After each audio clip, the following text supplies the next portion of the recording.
Чтобы быть успешным предпринимателем, нужно идти в ногу со временем, отслеживая все современные тенденции ведения бизнеса. Деловой форум технологий развития бизнеса – это площадка, где лучшие из лучших расскажут об инновациях в сфере менеджмента и предпринимательства. Форум состоится в рамках первой крымско-татарской ярмарки народных достижений «Ахмедчит-2021» 22 и 23 мая. Это объединение национальной культуры, инновационного образования и бизнеса, умного бизнеса. Мы его сегодня называем смарт-бизнесом. Организатор форума Евразийский институт развития имени Исмаила Гаспринского подготовил насыщенную программу.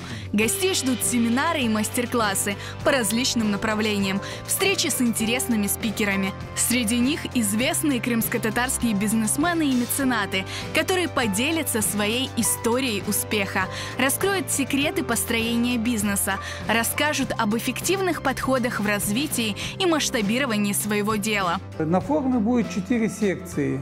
Первая секция – это технологии развития бизнеса, где успешные коучи, специалисты и эксперты поделятся своими кейсами.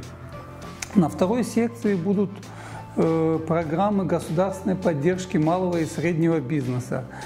Третья секция будет посвящена инновационному образованию, личностному развитию и профориентации. Это сегодня очень актуально. И четвертая секция – это история успеха. Деловой форум технологий развития бизнеса – это место креативных идей и новых возможностей. Уникальность форума заключается в том, что участники мероприятия смогут не только послушать профессиональных спикеров и тренеров, но и получить профессиональную консультацию на стенде Евразийского института развития по интересующим их направлениям.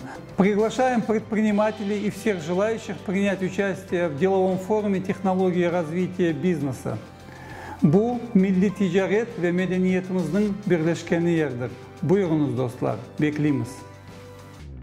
Для участия в форуме необходимо пройти регистрацию на официальном сайте.